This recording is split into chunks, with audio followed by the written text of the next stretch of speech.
Welcome, I'm Chef Neil Doherty, and today we're on location in Cisco's Great Lake region inside our Chicago test kitchen with some special guests from our network of chefs. We got Chef Foodie, Klaus Mandel, Josh Quinn, and Ryan Nolan, and Gabe Friedman to finish it off. We're going to help you showcase some quality products from Cisco's European imports line, just in time for your holiday menus. We're going to show you a full range of menu items, starting with beverages and starters, and running all the way through to desserts. So let's get started with my first special guest, Chef Foodie. Welcome. Morning, Chef. How you doing? I'm doing very well. Excited to be here. So tell me, what are we going to be doing today? So, Chef, I'm going to show you and our viewers three drinks that they can showcase for their holiday menus using our 1883 syrups and our ginger beer from European imports. So let's talk about them. We have two of them up here, and I think we probably want to give this one a little bit more of a splash. Sir. Okay, so what we have here is... So the first one, what we have here is traditionally known as a coquito, and it's a spin on a eggnog. But did somebody tell you my wife is Puerto Rican and this is my favorite drink during the holidays? You know, I just knew. Looking at you, I knew this is it. So one of my favorite, and viewers out there, this beats eggnog all day long. And the beauty of it is it's got like 5 ingredients, right? Yes, sir. So we've got rum. Not this time, Chef. No rum today. Oh, okay. No rum today. No all rum right. today. So then we'll 86 the rum. We're going to go with. So we have condensed milk, evaporated milk. We have a pina colada mix, and a little bit of cinnamon and milk. Wow. I mean, not for the weight conscious, but let me tell you, this is a wonderful, wonderful holiday item, and you garnished it beautifully. Right, thank you. What I did is I rimmed it with a little bit of caramel, and I dipped it in some toasted coconut. So then we move right on over to this one over here. What we got here? Yes, sir. So this one is a coffee mocktail. Don't have a name for it, but it's basically you use your leftover coffee grinds to make a syrup. And with that syrup from the leftover coffee grinds, you're gonna make your cocktail with a little bit of lemon juice, a little bit of egg whites, and top it off with some sparkling water. So that's beautiful. Wow. So that is kind of a light version of a mocha frappuccino, but with it in a cocktail mode. Yes, sir. Really cool. Oh, I'm sorry, Chef. I forgot to mention there is a little bit of gingerbread in there, so that's where the 1883 syrup comes so from. all right. So you got a kind of ginger thing. Great. That hits the holidays right on. So what are we going to make today?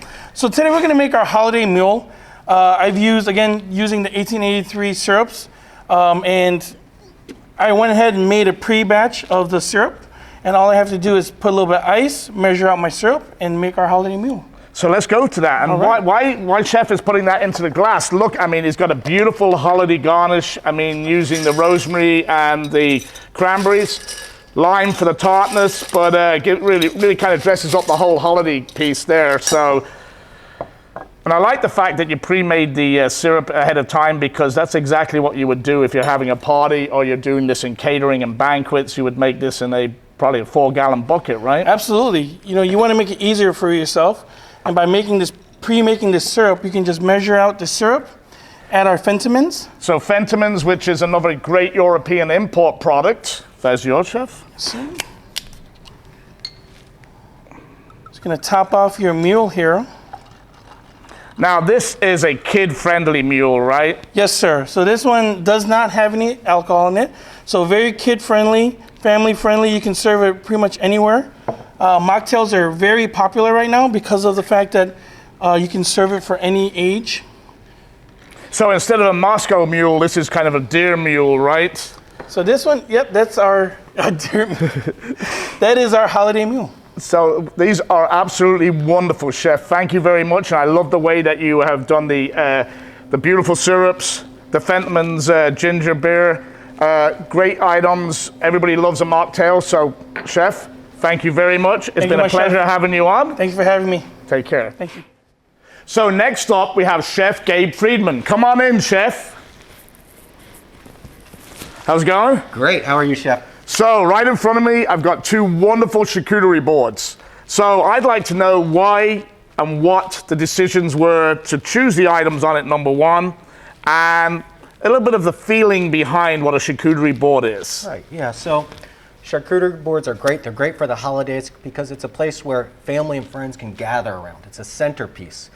So what you want to do is make sure to have all sorts of flavors, all sorts of textures, so that when people are eating through it, they're able to make their own little sandwiches and talk about it. So what I did is I separated the cheeses into a few different categories. For instance, I like to do a bloomy rind, I like to do a pressed curd cheese, and then I like to do a soft ripened cheese. The same with the meat. I'll do a cured ham, I'll do a salumi, and I'll do a pate or spreadable. So you go for total different bites, textures, so really building and mounting the flavors. So let's talk about one of the first ones here. So I see that you picked this one. So what do we have here? So this is our Meltbus Gouda. It's a raw milk Gouda with truffles. It's incredibly delicious, a very soft paste, and the flavor is outrageous. So this is one of my favorites, a Campanzola. Yes. You picked it for its... Well, this is sort of, I like to think of my wild card. So if I'm doing 5 cheeses, I'll have one on there that's a little different. This is one of those. It's a bloomy rind cheese. It's a triple creme cheese, so something like a brie. Yeah. But then it's got penicillin in it for the blue cheese. So it's a mixture of a blue cheese and a brie, basically. So it's almost like the triple Saint Andre, but then you have the beautiful veins in it like a Stilton. So this technically is really holiday all over it. Yes, exactly. Okay, and then we finally have this little baby here. Yes. So what do we got here? So I love this little baby. It's an Affinois. This is a bloomy rind cheese. It comes just like this. So this is brilliant for boards because that's your portion right there. You cut it in half, you're ready to go, and it comes in frozen, so you don't have to worry about it going bad. Now, can you bread that and fry it? You could. I haven't, but I bet it would be good. Yeah, I think it'd be a great salad topper. Yeah. Love this.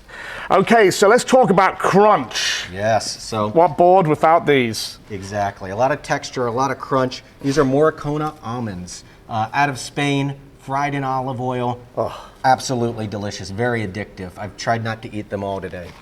And so let's just talk about, before we get to the, actually we missed one of my favorites. Now, this is like, wow. So this is a fig and honey goat cheese out of Wisconsin.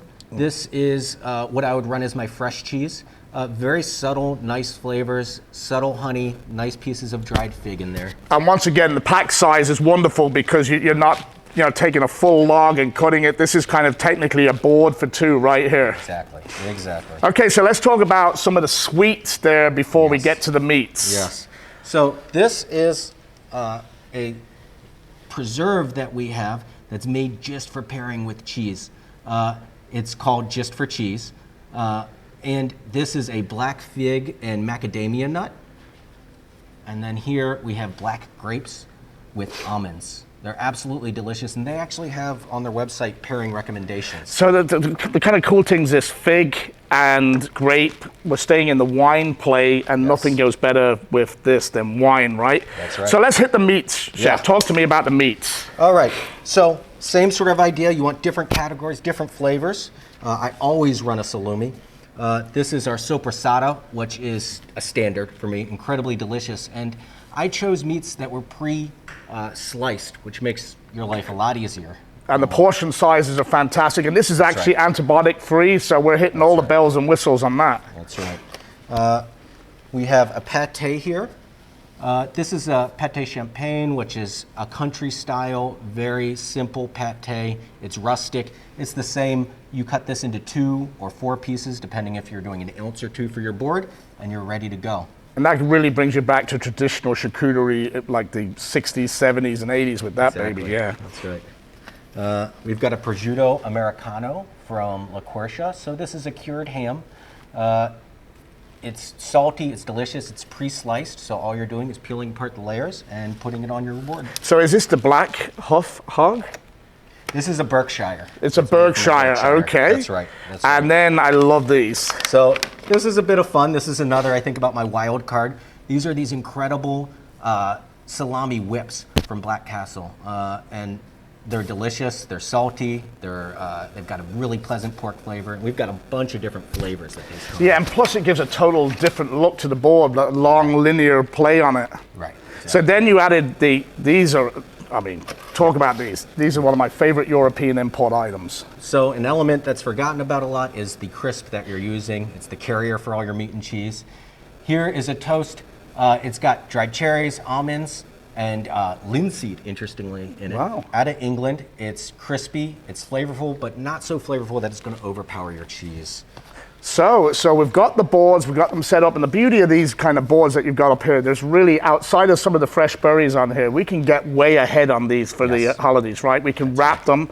But I think what you did was really quite amazing is right over here, Chef set it up in a pizza box. That's right. So the exact same presentation done in a pizza box to go. So you don't always have to have it on a wooden board. You can actually take it to go. That's right. Give it to your customer, take it to their holiday party, take it home, or if they're visiting a friend, they bring this instead of some chips or soda, and you're going to be everybody's best friend. You'll be the hit of the party. Well, Chef, thank you very much. Thank you it so was much, very intuitive, and see you next time. Thank you. So next up is Chef Joshua Quinn from Baraboo, Wisconsin, home to Ringling Brothers. Come on, Josh, come on down. How we doing, Chef? So, you had a mystery basket. I sure did. They gave you Nuski's bacon. Mm-hmm. They gave you these Parmesan wisps. Mm-hmm. You had the kale power blend, a Cisco product. Culver duck confit. And for anybody that's wondering what that is, it's duck stewed in its own fat. It's amazing. Delicious. And you had phyllo cups, which you did a little play on. I'm going to let you explain that. Mm-hmm. So let's go and tell them what you did, because All right. it looks wonderful. I appreciate it, Chef. Just diving right in. My objective was to come up with some great soup and salads for the holidays. And going to be starting on your left here. Traditional beer cheese soup. So I was given the Budweiser cheese spread. And, you know, anybody can kind of whip it up, add a little bit of cream, add a little bit of stock, and kind of make it your own. But what we did today is we rendered down the Nuski bacon, cooked the vegetables, added some stock, some of our heavy cream, and some hatch chilies to kind of give it a little bit of twist, some richness from the bacon, and a little bit of spice from those chilies. So you took that Budweiser cheese spread that is out of European imports, and then you kind of blended it out to be a bacon-infused beer cheese soup. you got it. Yeah, and it's definitely something that when people are making their own beer cheese soup and they're adding whole cheddar, mozzarella, it can get a bit grainy. So when you have a cheese spread just like this, it's gonna, when you whip it into the cream and the stock mixture, it's definitely gonna smooth it right out and have a very nice clean bite. Well, I was lucky enough to taste this, and let me tell you, it was absolutely fantastic. And as he said, it's like velvet, so there is no grain flavor or anything in there. Mm-hmm. Wonderful. So what have we got next? Right over here, again, sticking with soups. So we had our phyllo cups that we stock here at Cisco. Everybody loves a good French onion, but when you make those, you know, you kind of got to have them in the hot box, or you got to have them on the stove, warm throughout service. So those onions and the croutons on top are going to soak up a lot of liquid. So we kind of took that out of it. We cooked it down, we caramelized some great onions, Worcestershire sauce, beef stock, and only used about a third of that as you would in a traditional soup. And made almost like a jam, just like this. Nice dark color to it. Filled up a phyllo cup and topped it with some Grand Cru Gruyere. So that's the rough case Grand Cru? That's correct. So it's going to be a nice hard cheese. Pour it right over the top. Threw it under the broiler. Great option for an appetizer around the holidays if you're looking to entertain for family or even for parties. Just a nice one biter that's going to have all the great savory flavors of a French onion soup without the mess. So who doesn't love French onion? And like you said, without the mess, easy, portable, and it's actually a good to-go item. Yes, sir. Yep, will hold up nice. That phyllo is going to have that nice crunch. And I really like this one. This is kind of for the hunter in me, but tell us about this one. Yeah, coming into the Midwest and into the fall, going to be a lot of great flavors here. Using that duck confit, again, it's a duck that's cooked in its own fat, so it's going to be nice and rich. Underneath, we're using that kale power blend that already has the kale and the Brussels sprouts, some broccoli, some radish, ready to go. Toss in a little bit of apple vinaigrette, some sweet potatoes, and then it's going to have that flame roasted apple on top and a little bit of blue cheese. So that, I mean, honestly, You've got beautiful, like you got the acid in there from the cider vinegar. You got the richness of the duck. That's a great winter salad. I'm actually going to steal that one. All right.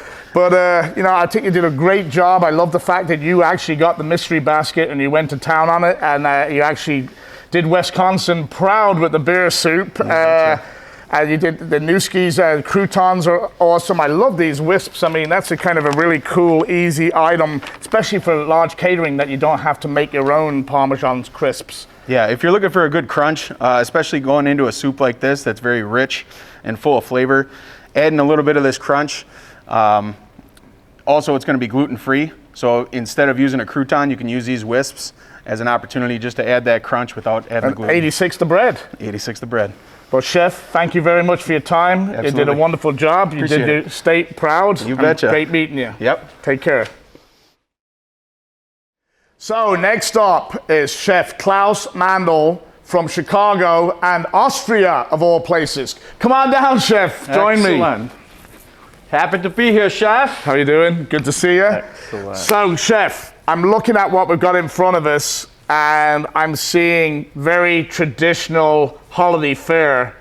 So, and you picked the duck purposely. So tell me about duck and Austrian traditions. Well, thanks for asking, Chef. Yes, Austria and duck for Christmas is almost a given, okay? Right.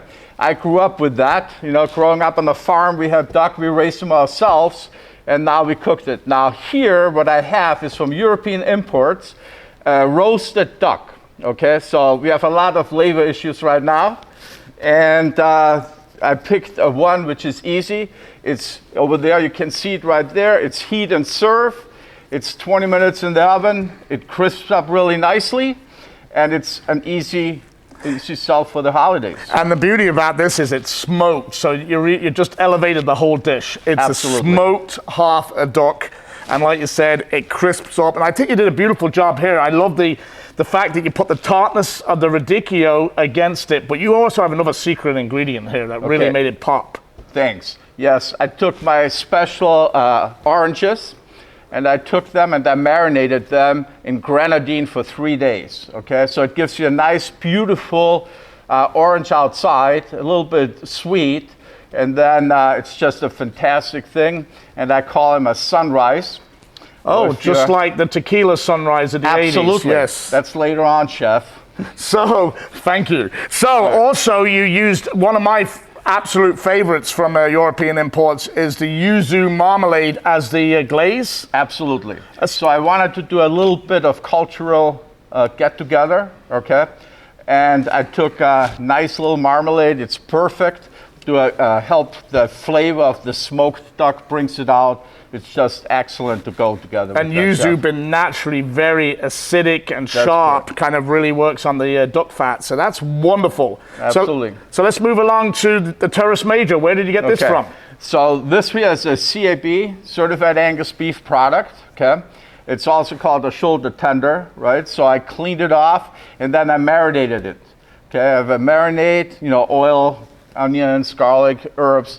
For 3 days, it tenderizes it and also gives it more flavor.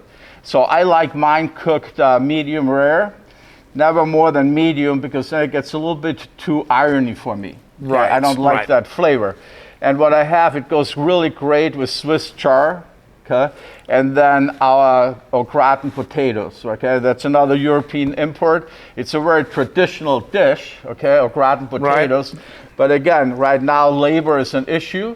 So why not buy one? We have this one is a regular traditional one. So it's just a heat and serve? Heat and serve. We also have a truffle one if you want to elevate it a little bit more. Wow. It's another beautiful dish. And then I made a 3 mustard sauce, which I developed myself. So it's demi, red wine vinegar, red wine, 3 different types of mustard, some herbs and stuff. And I brought it all together, and it's beautiful to go with. Going back to those Austrian roots, like a sauerbraten almost. Thank you very much, Chef. Okay, all right, I love it. I mean, I love the fact that you're taking your heritage and building it into the plates. That's pretty cool. That's right. You know, like I'm proud for where I'm from. You know, we have some really great dishes over there, and why not, you know, enhance it with coming in over here and bringing some of the American and the Austrian dishes together. And last but not least, okay, rack of lamb. So this one is from New Zealand, okay? It's a frozen product, but it comes to a pack right here. It's a beautiful size. It's a great size. Yeah, that's a 14 ouncer. They have 12 and 16 also. So what I do is I just roast them off, you know, season them, roast them off, and then I take 4, you know, there are 8 bones, right? I take 4, so half a rack. I have a nice little dummy, okay, with uzu cherry blossom. And my potato is an Okinawa sweet potato. So it's not really a potato, right? It's yams. So it's like, let's see how we work that one. It's not East meets West. It's like the Kiwis come to eat in Japan. That's correct, you know? And actually it's from Hawaii, you know? Okay, all right. The Okay. Okinawa sweet potato. It's just called Okinawa. But the shoyu, you know, the cherry blossom, Yeah. that's definitely from Japan. So we're all over the board here. And I love the flavor of the sweet potato. It's so easy. All you do is you cook it, you peel it, you puree it, it's done.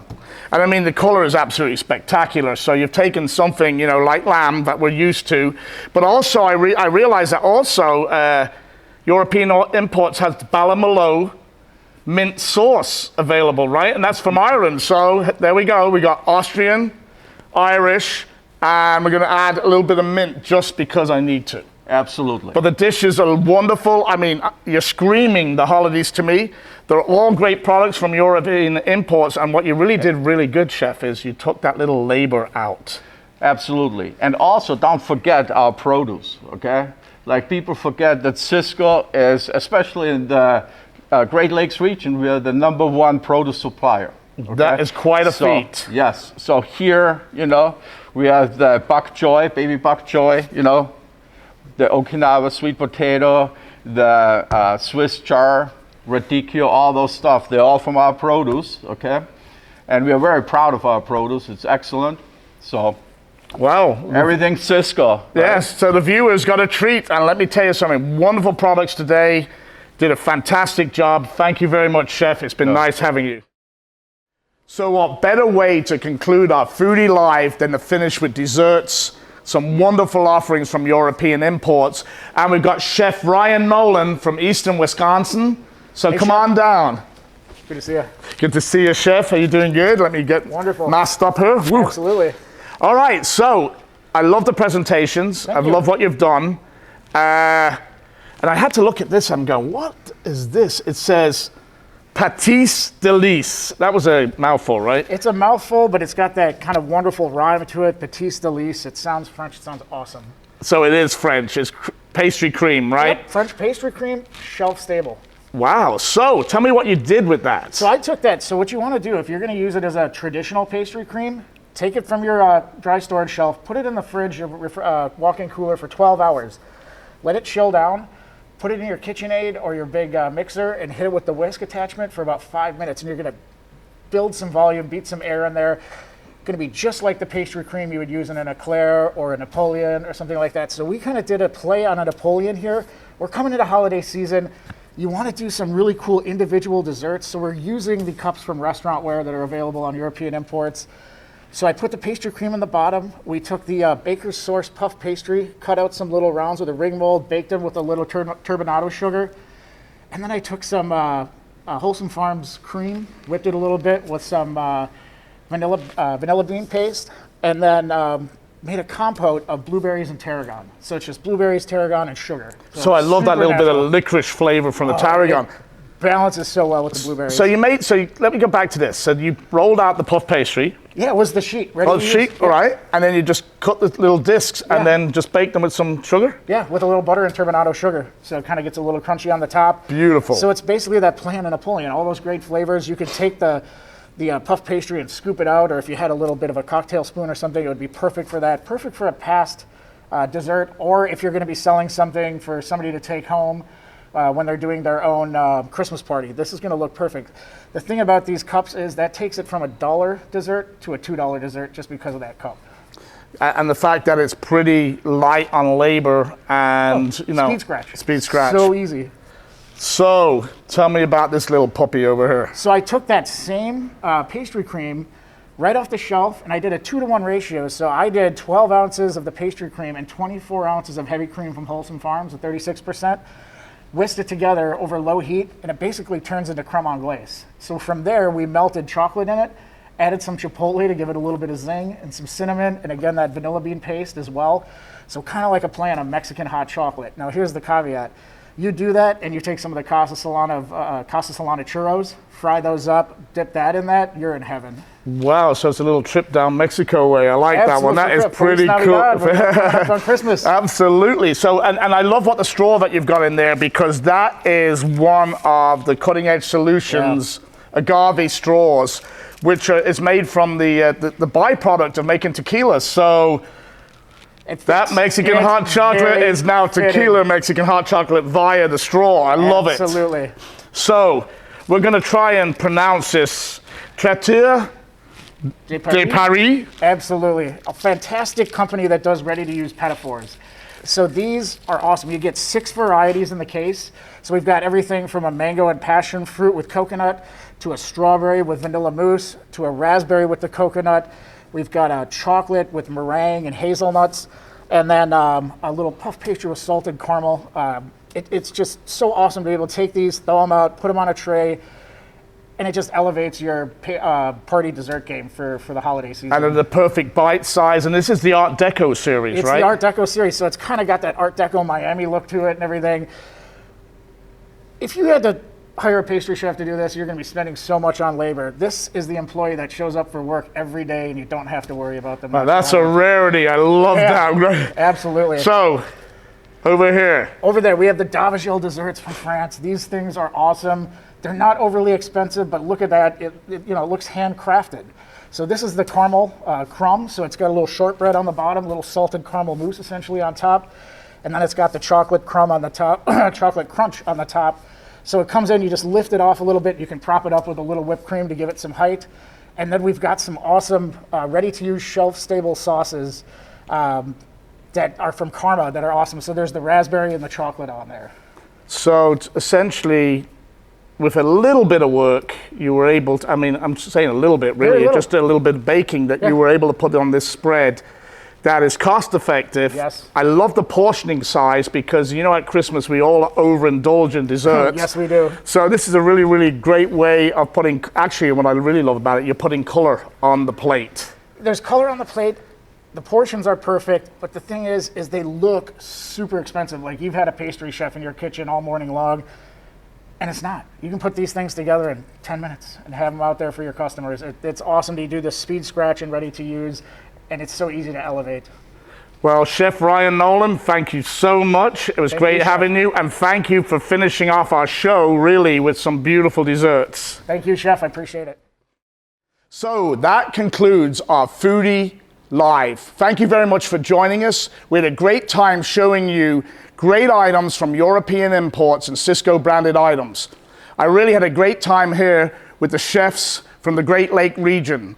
We'll be coming to you again soon, so please keep your eye out on social media and join us again. But once again, thank you so much, and don't forget, you can find these great recipes and ideas on CiscoFoodie.com. Cheers and have a flavorful day.